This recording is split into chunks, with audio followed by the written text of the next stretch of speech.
Hey guys, today we're going to talk about Latin American colonies, which include Mexico, Caribbean, and South America. And these areas are going to be mainly settled by the Spanish and the Portuguese. And how they were settled was actually decided by the Pope. Two countries were bickering at each other, and the Pope said, okay, Portugal gets Brazil and Africa area, and Spain, you get everything west of that. So that's why in South America, Brazil speaks Portuguese and the rest of South America speaks Spanish. It's also why the Portuguese are able to basically have a monopoly on these African port cities. So we talked about with exploration that the conquistadors, main one being Hernando Cortez, comes in and destroys the Incan Aztec civilizations.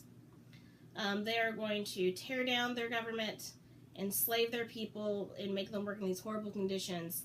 Majority of the populations are going to die out either from the conditions of slavery or from the diseases. Thank you, smallpox. And so we talked about with Atlantic slave trade that the reason that Africans started coming over is all the natives died out, and so they need to replenish the workforce. And so we have African slaves that start coming in. Just like we had colonies and colonial governors in North American colonies, we have viceroyalties and viceroys in South America. Viceroyalties was basically a colony. They divided up the land. The Spanish divided up their land into two and had two different viceroyalties ruled by a viceroy who reported back to Spain. Think of Star Wars and the viceroys that were, basically leaders of their federation. Like the North American colonies had plantations, South American colonies had haciendas, which is very similar to a plantation. The main crops in South America are going to be sugar and silver, and I'll talk about why silver is important towards the end of the video. The class system is very different in Latin America, and it's very unique, and it's going to be important with the history of Latin America, especially when we get to the revolutions. So here's how the class system worked. If you came over from Spain, if you were born in Spain and came over, you were a peninsulari, and you were at the top. You were the top class. If you were of Spanish descent and were born in Latin America, you were a Creole, and you were under the peninsulares. If you were mixed race but mostly white, you were a mulatto. So let's say that your father was a slave master and your mother was a slave, but you tended to favor your father, then you would have a higher ranking. And often, fathers would either free the children that were mostly white, or over time, they got more privileges because of the color of their skin. Versus people who tend to be more black in mixed race were mulatto. And then if you were all black, you were under that. So basically, the whiter you were, the better life was for you in Latin American society. We have a patriarchal society. Big surprise. Father had legal authority over their children until they were 25. Women had very little rights, and actually working class women tend to have more rights than upper class women, and we see this a lot because working class women had to work more, so they tend to have more rights.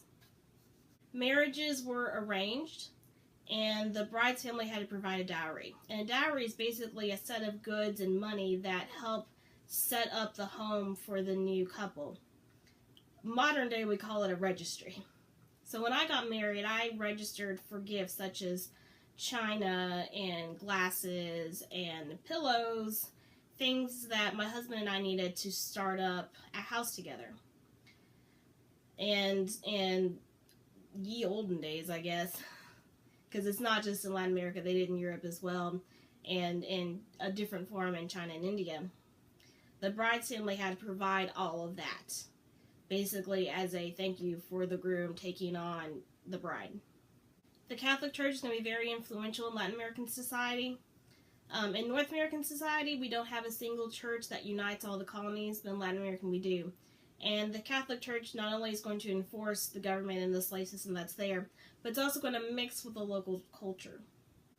We do have some conflict, but it doesn't come from Latin America. It comes from Europe. We have a Spanish throne that doesn't have an heir. And the only heir that comes in is French. And so the French basically take over Spain at that time. But on, I guess, a good side is it opens up trade of Latin America to the French and to the British. And this is known as the War of Spanish Succession. Let's talk about silver real quick. So we talked about, with African slave trade, the sugar plantation, how terrible the sugar plantations were. And we talked a little bit about how they would go in the mines and harvest silver. We didn't talk about what effect that had on Spain.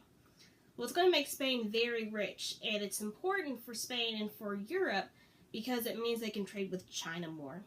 China trades primarily with silver, and China has all these goods, and they don't really have, they don't really want anything. There's nothing that the Europeans have that the Chinese want until they bring in more silver.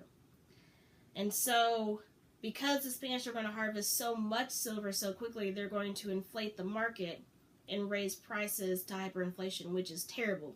Basically, hyperinflation is if you have a loaf of bread that was once $3, with hyperinflation it's now $300. So money almost becomes worthless. And so even though it makes the Spanish very rich for a time and connects them with the Chinese markets, it's going to destroy their economy. So I didn't talk about the Portuguese specifically a lot in this video, but the Portuguese society in Latin America is going to be very similar to the Spanish society. That's all I have for you. See you next time.